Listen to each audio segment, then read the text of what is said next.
بسم اللہ الرحمن الرحیم۔ السلام علیکم مومنین و مومنات۔ اس سے پہلی ویڈیو میں ہم جناب مسلم بن عقیل کی شہادت پر تفصیل سے گفتگو کر چکے ہیں۔ آج کی ویڈیو میں جناب مسلم بن عقیل کے 2 شہزادوں کی شہادت پہ گفتگو کریں گے۔ ان شہزادوں کی شہادت کے بارے میں تاریخ میں اختلاف پایا جاتا ہے، اور اختلاف اس بات پہ ہے کہ کچھ تاریخ میں ملتا ہے کہ یہ دونوں شہزادے جناب مسلم بن عقیل کے ساتھ کوفہ گئے تھے، اور کچھ تواریخ میں ملتا ہے کہ یہ شہزادے شام غریباں کو جب خیام کو لوٹا گیا تو اس وقت خیام سے نکلے اور بھٹک کر کوفہ پہنچ گئے، اور ابن زیاد کے سپاہیوں کے ہاتھ لگے اور ان کو قید کر لیا گیا۔ یہ اختلاف تو تاریخ میں ہے، لیکن اس بات پہ کوئی اختلاف نہیں ہے کہ ان شہزادوں کو عید والے دن، یعنی یہ جو عید قربان ہے، عید قربان والے دن ان شہزادوں کو شہید کیا گیا، اور نہر فرات کے کنارے شہید کیا گیا، اور ان کو حارث ملعون نے شہید کیا۔ اس چیز پہ ساری تاریخوں میں اتفاق ہے۔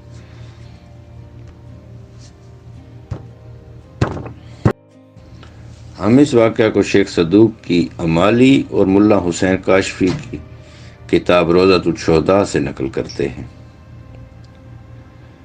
ان دونوں بزرگوار نے یہ لکھا ہے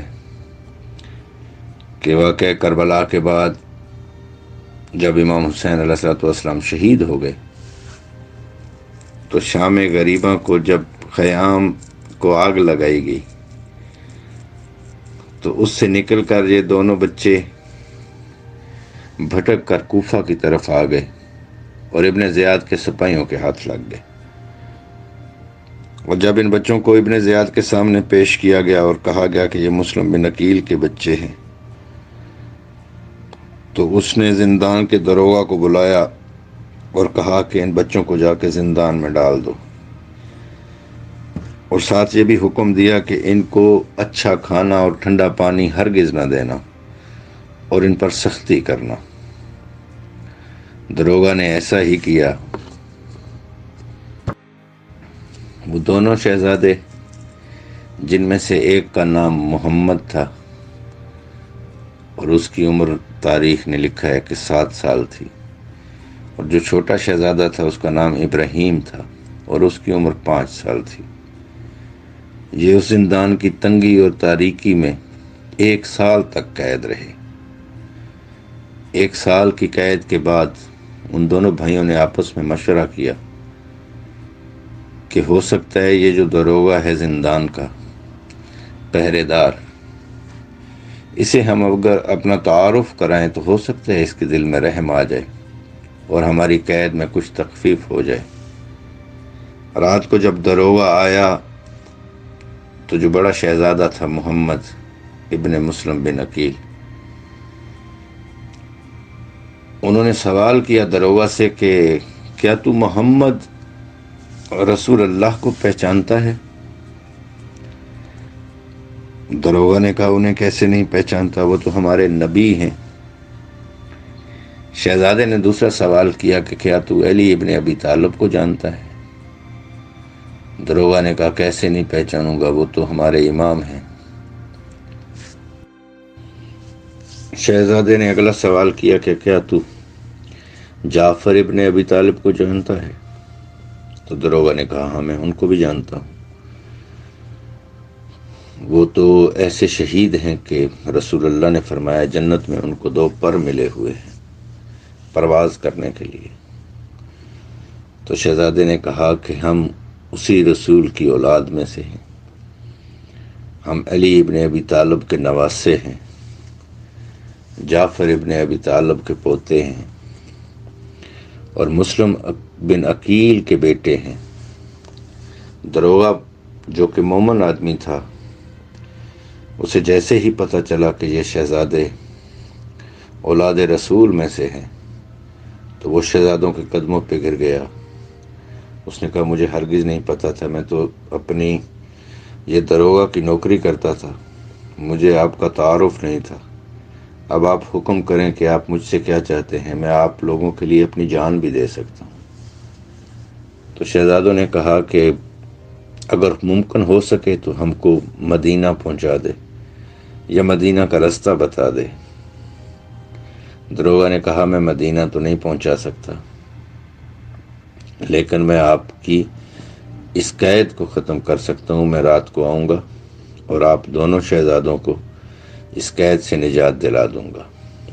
رات کو داروغہ آیا، ان کے لیے اچھا کھانا لے کے آیا، ٹھنڈا پانی لے کے آیا، اور زندان کا دروازہ کھول کے پھر شہزادوں کو اپنے ساتھ لایا اور شہر کوفہ کے دروازے سے باہر جا کے ان کو ایک سمت کا بتایا کہ اس سمت مدینہ ہے، آپ سفر کرتے جائیں، ہو سکتا ہے مدینے کا کوئی قافلہ آپ کو مل جائے۔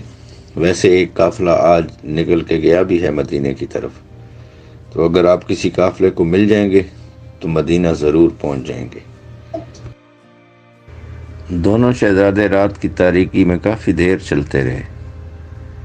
اس رستے پہ بہت دیر چلنے کے بعد دونوں بہت تھک گئے، تو کوفہ کے مضافات میں ہی ایک مکان تھا، وہاں سے روشنی نظر آئی تو دونوں شہزادے اس مکان کی طرف چل پڑے۔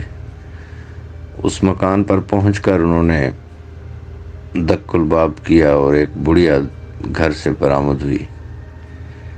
شہزادوں نے اپنا تعارف کرایا تو اس بڑھیا نے کہا کہ یہ تو میری خوش قسمتی ہے کہ آپ دونوں شہزادے میرے گھر آئے ہیں، لیکن مجھے خوف یہ ہے کہ میرا داماد جو کہ تقریباً ہر رات کو ضرور اس طرف آتا ہے، آج رات کو وہ آیا نہیں۔ وہ بہت ظالم شخص ہے، اگر وہ آ گیا تو وہ آپ کو کوئی نقصان نہ پہنچائے۔ شہزادوں نے کہا کہ یہ تو نصیب کی بات ہے، چونکہ رات کی تاریکی ہے اور ہم چل چل کے بہت تھک بھی گئے ہیں، تو اگر آپ اپنے گھر میں کچھ دیر ہمیں آرام کرنے دیں تو ہم فجر کے فوراً بعد نکل جائیں گے، اور امید ہے کہ دن کی روشنی میں ہم مدینے کا رستہ ڈھونڈ لیں گے۔ وہ بڑھیا جو کہ ایک مومنہ عورت تھی، وہ دونوں شہزادوں کو اندر لے گئی، ایک کمرے میں جا کے اچھا بستر بنا کے دیا، دونوں شہزادوں کو کھانا اور پانی دیا اور خود صحن میں آ کے سو گئی۔ رات کا پچھلا پہر تھا کہ اس کے دروازے پہ پھر دستک ہوئی۔ بڑھیا نے جا کے پوچھا کون، تو باہر سے اس کے داماد حارث ملعون نے کہا میں حارث ہوں، جلدی دروازہ کھولو، میں بہت تھکا ہوا ہوں۔ بڑھیا نے دروازہ کھولا، حارث جب اندر آیا تو بڑھیا نے پوچھا کہ تو کس لیے تھکا ہوا ہے؟ تو ملعون کہنے لگا کہ مسلم بن عقیل کے 2 بیٹے قید خانے سے بھاگ گئے ہیں اور ابن زیاد سخت غصے میں ہے، اس نے داروغہ کا سر بھی قلم کر دیا ہے اور اعلان کیا ہے کہ جو بھی ان 2 شہزادوں کو لے کر آئے گا اسے 2000 دینار انعام دیا جائے گا۔ میں شام سے لے کر ابھی تک ان کو ڈھونڈتا رہا ہوں، ہر طرف دیکھ لیا ہے، وہ مجھے ملے نہیں۔ میں کچھ دیر آرام کروں گا اور پھر انہیں ڈھونڈنے کے لیے جاؤں گا۔ بڑھیا نے کہا کہ تو کیوں رسول اللہ سے شرمندہ نہیں ہوتا کہ ان کی اولاد کو تکلیف پہنچانے کے در پہ ہے؟ حارث ملعون نے اس بوڑھی عورت سے بھی جھگڑا شروع کر دیا کہ تیرے وہ کیا لگتے ہیں اور تو کیوں ان کی حمایت کر رہی ہے؟ اس نے کہا میرے کچھ نہیں لگتے، لیکن وہ رسول اللہ کے لگتے ہیں، اور تو رسول اللہ کا کلمہ پڑھتا ہے، تجھے رسول اللہ سے بھی حیا نہیں آتی؟ یہی جھگڑا کرتے ہوئے حارث ملعون ایک چارپائی پہ وہیں صحن میں لیٹ گیا۔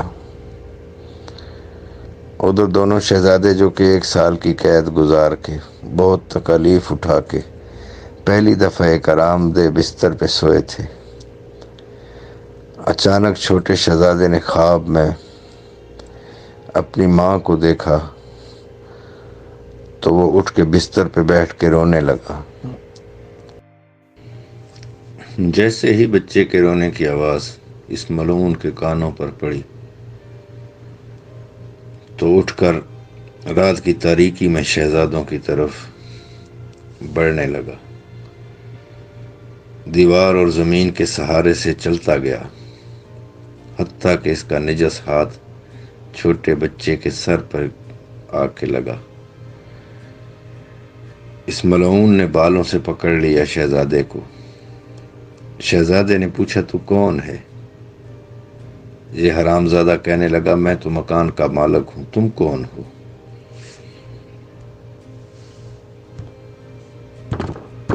اس نے دونوں شہزادوں کو پکڑ لیا اور کہا کہ بتاؤ تم کون ہو؟ تو شہزادوں نے کہا کہ اگر ہم اپنا تعارف کرائیں تو کیا تو ہمیں امان دے گا؟ اس نے کہا، ہم امان دوں گا۔ اس حرام زادے نے خدا اور رسول کو ضامن بنا کے کہا کہ اگر سچ سچ بتا دو گے تم کون ہو تو تم میری امان میں رہو گے۔ شہزادوں نے اپنا تعارف کرایا تو یہ حرام زادہ خوش ہو گیا، کہنے لگا تمہاری تو مجھے تلاش تھی۔ پھر اس نے ایک رسی لے کر دونوں شہزادوں کو رات کو وہیں باندھ دیا۔ اس بڑھیا نے بہت منتیں کی اس کی کہ خدا اور رسول کا خوف کر ان شہزادوں کو کچھ نہ کہے، یہ ہمارے مہمان ہیں، یہ رسول اللہ کی اولاد ہے، تو صرف 2000 دینار کے لیے کیوں قیامت کے دن رسول اللہ کے سامنے جانے سے شرما نہیں رہا۔ جب صبح ہوئی تو اس نے اپنے غلام کو بھی بلا لیا اور اپنے بیٹے کو بھی، اور ان دونوں کو ساتھ لے کر دونوں شہزادوں کو نہر فرات کے کنارے لے آیا۔ نہر فرات کے کنارے آ کے اس نے اپنے غلام کو حکم دیا کہ ان شہزادوں کے سر قلم کر دو۔ غلام نے تلوار اٹھائی۔ جب شہزادوں کے نورانی چہروں کی طرف دیکھا تو اسے بھی ان کی معصومیت پہ ترس آ گیا۔ وہ تلوار پھینک کے نہر فرات میں کود گیا اور دوسرے کنارے سے جا کے نکل گیا۔ جب اس نے دیکھا کہ غلام اس کے حکم پہ بچوں کو قتل نہیں کر رہا تو اس نے اپنے بیٹے سے کہا کہ تو ان شہزادوں کو قتل کر دے۔ اس کے بیٹے نے بھی ویسا ہی کیا جیسا اس کے غلام نے کیا تھا، وہ بھی نہر فرات کے دوسرے کنارے پہ چلا گیا۔ اب اس نے دیکھا کہ وہ دونوں تو ان بچوں کو قتل نہیں کر رہے۔ شہزادوں نے جب دیکھا کہ یہ کسی صورت ہمارے قتل سے باز نہیں آئے گا تو بڑے شہزادے نے اسے کہا کہ اے شخص، تو ہمیں بازار میں جا کے بیچ دے اور ہماری قیمت سے فائدہ اٹھا لے، کیونکہ تو 2000 دینار کے لیے ہی ہمیں قتل کر رہا ہے، ورنہ ہماری تمہارے ساتھ کیا دشمنی ہے؟ اس نے کہا، اس کے علاوہ کوئی چارہ نہیں کہ میں تمہیں قتل کر دوں اور تمہارے سر اتار کر عبیداللہ ابن زیاد کے پاس لے جاؤں اور 2000 درہم انعام لوں۔ شہزادوں نے کہا کہ اے شخص، ہماری پیغمبر سے قرابت اور رشتہ داری کا خیال کرو۔ اس نے کہا، تم رسول اللہ کے کوئی قریبی رشتہ دار تو نہیں ہو؟ شہزادوں نے اسے کہا کہ اچھا ایسا کر کے ہمیں زندہ عبیداللہ ابن زیاد کے پاس لے چل، پھر ہمارے بارے میں جو بھی وہ فیصلہ کرے وہ ہمیں قبول ہوگا۔ اس نے کہا، میں تمہارا خون ضرور بہاؤں گا اور تمہارے سر لے جا کر عبیداللہ ابن زیاد کا قرب حاصل کروں گا۔ شہزادوں نے فرمایا، ہمارے چھوٹے سن ہمارے بچپن پر ہی رحم کھا۔ اس حرامزادے نے کہا، خدا نے میرے دل میں رحم پیدا ہی نہیں کیا۔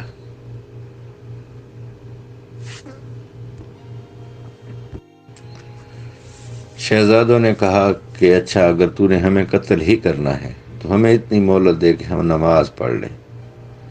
اس نے کہا، اگر نماز تمہیں کوئی فائدہ دیتی ہے تو پڑھ لو۔ پھر دونوں شہزادوں نے 4 رکعت نماز پڑھی، پھر آسمان کی طرف سر اٹھا کے کہا کہ اے اللہ، اے حاکم الحاکمین، تو ہی ہمارے اس خون ناحق کا فیصلہ کرنا، اور اس کے اور ہمارے درمیان فیصلہ تو ہی کرنا۔ شہزادوں کی دعا سن کر یہ ملعون غصے میں آ گیا اور تلوار اٹھا کر بڑے شہزادے کا سر تن سے جدا کر دیا اور سر کو ایک ٹوکری میں رکھا۔ جب چھوٹے شہزادے نے یہ منظر دیکھا تو اپنے خون آلود بھائی کی گردن سے لپٹ گیا اور کہا، میں اپنے بھائی کے خون سے قصاب کرتا ہوں تاکہ اسی حالت میں جا کر رسول اللہ سے ملوں۔ اس ملعون نے کہا، ابھی تجھے بھی تیرے بھائی کے پاس بھیجتا ہوں۔ پھر اس نے چھوٹے شہزادے کی گردن پر تلوار مار کر سر تن سے جدا کر دیا اور سر کو ٹوکری میں رکھ دیا، جبکہ دونوں کے پاک جسموں کو پانی میں ڈال دیا۔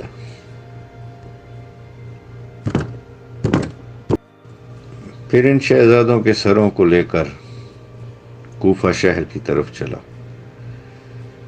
جب دارالعمارہ میں پہنچا تو عبید اللہ ابن زیاد کے سامنے سر رکھے تو عبید اللہ ملعون کرسی پر بیٹھا تھا اور ایک چھڑی اس کے ہاتھ میں تھی۔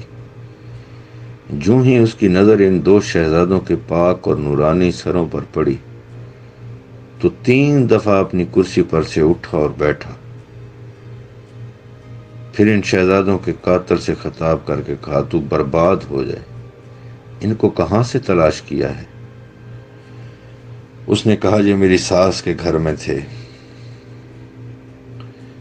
ابن زیاد نے کہا، اس کا مطلب ہے یہ تیرے مہمان تھے، تو نے ان کی مہمانداری کا بھی لحاظ نہیں کیا، اور ان کے چہرے تو دیکھو، اتنے معصوم چہروں پہ تجھے ترس بھی نہیں آیا۔ ابن زیاد جیسا رذیل اور ملعون شخص بھی ان شہزادوں کے چہروں کی معصومیت دیکھ کر اس کا دل پسیج گیا اور اسے حارث ملعون پر غصہ آنے لگا۔ حارث ملعون نے کہا کہ مجھے ان کی معصومیت پر اور ان کے بچپن پر اور ان کی مہمانداری پر کوئی ترس نہیں آیا۔ ابن زیاد نے کہا، جب تو انہیں قتل کرنے والا تھا تو انہوں نے کوئی بات کی تھی؟ اس ملعون نے شہزادوں کی ہر بات ابن زیاد سے بیان کی اور یہ تک بتایا کہ ان شہزادوں نے آخری وقت مجھ سے نماز پڑھنے کی مہلت مانگی تھی۔ ہاں، میں نے نماز پڑھنے کی اجازت دے دی۔ نماز سے فارغ ہو کر انہوں نے بارگاہ الہی میں یہ فریاد کی کہ اے حاکم الحاکمین، ہمارے اور اس کے درمیان تو خود ہی فیصلہ کرنا۔ عبید اللہ ابن زیاد نے کہا کہ میں نے تو یہ حکم دیا تھا کہ مجھے یہ بچے زندہ چاہیے، اور میں نے انہیں زندہ گرفتار کرنے کا حکم دیا تھا، ان کے سر قلم کرنے کا تجھے کس نے اختیار دیا تھا؟ اب ان باتوں کا کوئی جواب حارث ملعون کے پاس نہیں تھا۔ عبید اللہ ابن زیاد نے اپنے درباریوں سے کہا کہ تم میں سے کوئی ہے جو اس ملعون کو وہیں لے جا کر جہاں اس نے شہزادوں کا سر قلم کیا ہے اسی جگہ پر جا کر اسے قتل کرے۔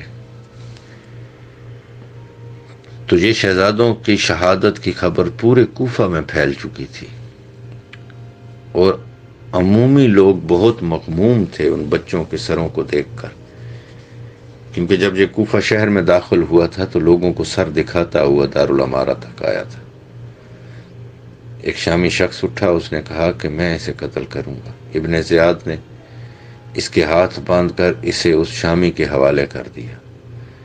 وہ اسے نہر فرات کے اسی جگہ پر لے گیا جہاں اس نے شہزادوں کے سر قلم کیے تھے۔ اس شامی نے اس کا وہیں پہ سر قلم کیا اور پھر نیزے پہ اس کا سر اٹھا کے واپس دارالعمارہ کی طرف آیا۔ جب اس کا سر اٹھا کے وہ بازار سے گزر رہا تھا شامی، تو کوفہ کے بچے اس کے سر کو پتھر مار رہے تھے۔